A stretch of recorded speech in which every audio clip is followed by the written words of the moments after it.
guys, it's Luke from RetroRevival here, and I'm doing another custom LEGO minifigure video. And a few months back, I did a Back to the Future one, a classic 80s movie, and I thought I'd do another classic 80s movie today with E.T. And in fact, in that video, it was only 2 figures, and in this video, there's only 2 figures again. The main character himself, E.T., and the little boy who looks after him, Elliott. So guys, without further ado, let's get on to the minifigures. So here is the first figure, and of course, you've got to start with E.T. himself. And he's got this really cool custom head. I mean, of course, you can tell exactly who it is as soon as you see it. He's got his big blue eyes, and there's a little bit of a smile. However, I would say the head needs a bit more detailing on it, just because he's quite wrinkly and a bit sort of gross, I guess you could say. Even though he's kind of cute, so it's a bit of a juxtaposition there. But I'd just say it needs a bit more detailing, just to show like the creases on his face. But that's just personally what I would say.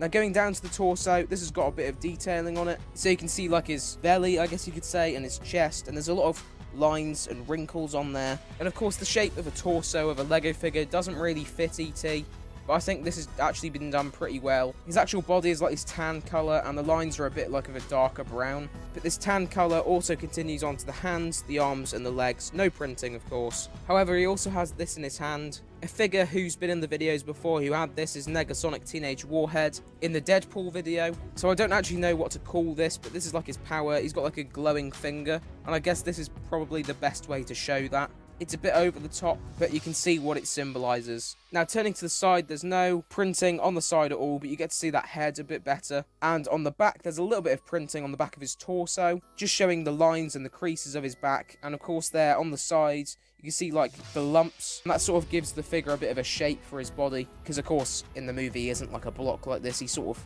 a different shape, but of course you can't really do that with Lego. But I think this is actually a really cool figure, and it's just a really nice figure to have in your collection, especially if you're a fan of 80s movies like I am. And now for the second figure, Elliott, the little boy who looks after him. And I've actually had to zoom out a little bit just so you can see his full body. And this is actually his outfit from when he saves E.T. in the flying bike scene, that very famous shot. Everyone knows it. And he comes with this really cool hair and hood combo piece, and it looks really cool. You can see a little bit of his brown hair poking out the bottom of there, and of course the hood. And as you see, as we're going to turn it around to the back and the sides later, actually blends really well with the rest of the figure. And then going down to his face, he has ginger eyebrows, which is a bit weird. I don't know why he has them. And his face is sort of vague. I mean, you can sort of tell who it is, but that's only because of the outfit he's wearing. You could put this face on any other figure and you wouldn't be able to tell who it is. Now going down to his torso, you can see his maroon hoodie, and this piece just looks really cool to me. I don't know why. You can see the zip going down the middle with the pull strings. I don't know what you call them by the sides of it. And you can see his pockets down there. Then going down to his legs, the printing actually continues on there, but it's not done very well, because the hoodie itself is actually maroon, or like a wine colour, I don't know what you want to call it, but you know what I mean.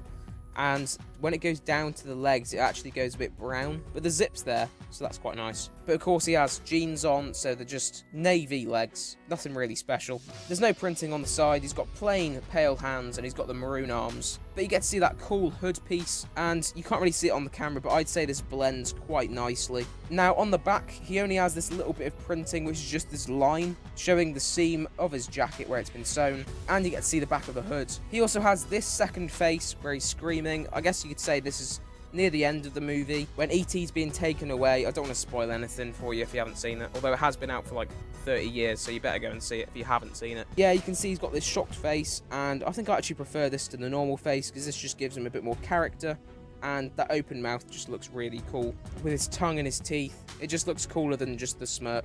He's still got the ginger eyebrows for no reason, and his eyes look a bit more concerned. So guys, here are the 2 figures at the end, and as I always do at the end, I like to say which figure I prefer. And let's be honest, everyone prefers E.T. I mean, because he's the main character, and he just looks so cool. Let me know in the comments which figure you prefer, and if you haven't already, check out my other custom LEGO minifigure videos. So guys, I've been Luke from RetroRevival. Like, comment, and subscribe, and I'll see you all later. Bye.